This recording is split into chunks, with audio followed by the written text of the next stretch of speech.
When you add real money to a video game, things start getting intense. Now imagine a game that already has a real cash economy, meaning it has an in-game currency that's as good as a cash in your wallet. And then, that game adds a competition with prizes similar to a house down payment. What could possibly go wrong? Hey, my name is Bobez, and I've been live streaming a video game called Arkadia Universe for the last 8 months on Kick, and well, despite all odds, I decided to enter into a competition to find out if I have what it takes to win the gold. Gold Rush 2023 on planet Arkadia, a partner planet to the game we know as Arkadia Universe. Catered to the elites and going up against the titans of this game, this high-stakes, no-limit competition takes out all rationing, reasoning, and even fair play, all for the chance to win a spot in the top 5. Between November 10 and 27, players had 17 days to compete in one or all 3 desired professions. Crafting, by far the most expensive of the competition. The biggest bankrollers in the game all took a shot at this. Imagine clicking the crafting machine every few seconds, and each click costs an average of $5 to $10 US. Now do that for 12 hours a day for 17 days straight. You now have a chance to place in the top 5. Don't worry, you don't physically need to be by your computer, as you can set it on the auto and leave. Mining. Out of all the professions, mining was by far the harshest of them all. See, now crafting, at least you could press the auto craft button and leave your computer. Go make a sandwich, spend time with your family or spouse. Mining, sadly, did not have this option. When you tell gamers to go hard for 17 days, they will literally not sleep, eat, or touch grass for that entire time. This total disregard of human decency promoted an unsafe, unhealthy, and flat-out wrong approach to a gamer's already huge addiction problem. Miners were given points for claims found. Find a claim, extract it, and sell the materials on the auction to recover some of your loss. However, no points were given for the extracting part. Extracting claims takes a lot of time. I was later told that people that won were not extracting their claims, meaning they dropped survey probes, found claims, but kept dropping probes, losing hundreds, even thousands of dollars on purpose. Which leaves us with the last profession, hunting. And let me tell you, this did not go well. Hunters were placed in divisions Category 1 to Category 4 by one thing and one thing only, their HP, or hit points. The main goal of hunting was to kill as many mobs in a 12-hour span as possible, getting points from 0 to 1,000 points per mob.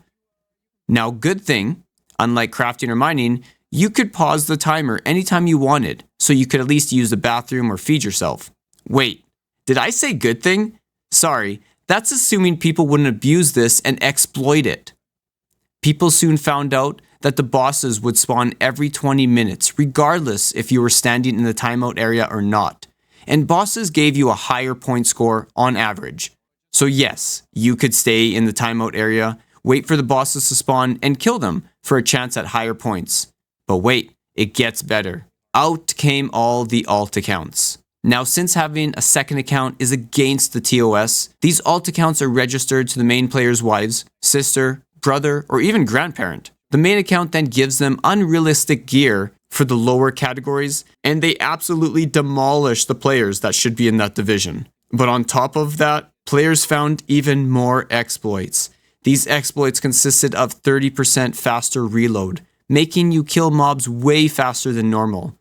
They also pulled bosses to the center while standing in the timeout area. It was a mess. So, here I come along. Being my first gold rush, I didn't know any of this. But I wanted to give it my best shot with the gear that I had. At this point, I have been grinding for 7 months, spent thousands into the game, had gear I felt was decent, and a community that was driving me to try it. As soon as I got into the hunting instance, the mobs were tough, but I pushed through, and I ended up with 32,000 points. I was proud of my points, confident that I might have a chance at placing in my division. Then, my chat let me know all the stuff I mentioned above. The same stuff that has been happening for years.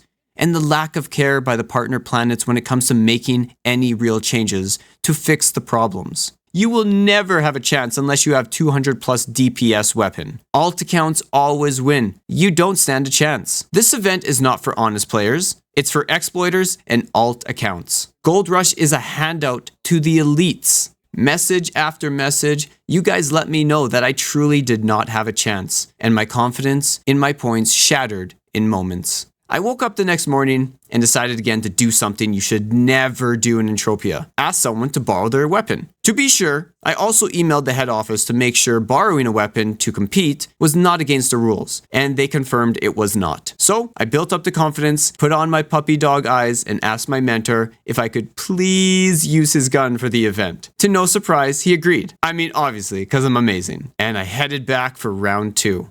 Shattering my previous score with just shy of 75,000 points, I now felt confident that I had a chance. The rewards for crafting and mining were shortly announced, but hunting took almost a month and a half, all because they said they were going to validate and make sure no exploiting was done.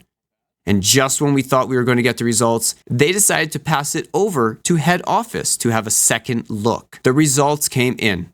And to no surprise, the accounts that won top prizes were accounts that haven't logged in years and obvious exploiters, giving the cheaters another year of unpunished victory. But in the mix of all the alt accounts, there was a new contestant that took home 4th place in his category. Yep, Bobez live on kick. That's right, I won 4th place, despite all odds and the crazy lengths I had to go. Now, do I feel that I won fairly? I mean, having a no limit to the gear in any category was a horrible idea from the beginning. There should be limiters, and for unknown reasons, there wasn't. This was upsetting, because this had been going on for years. These fun events that are supposed to make some friendly, exciting competition and bring life to the partner planets, they only bring the same results every year. And nothing is done to fix them. You put real money into a non-regulated video game, people will do everything that they can do to win, rules or no rules. It was up to the company to stop the rules from being broken, and year after year, they just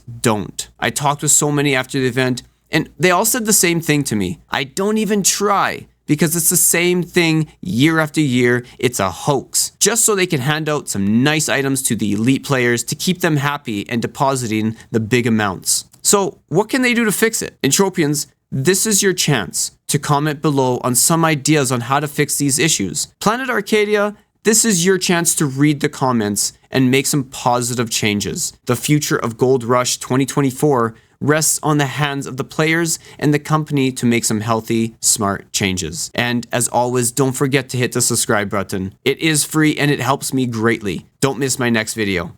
Bobez out.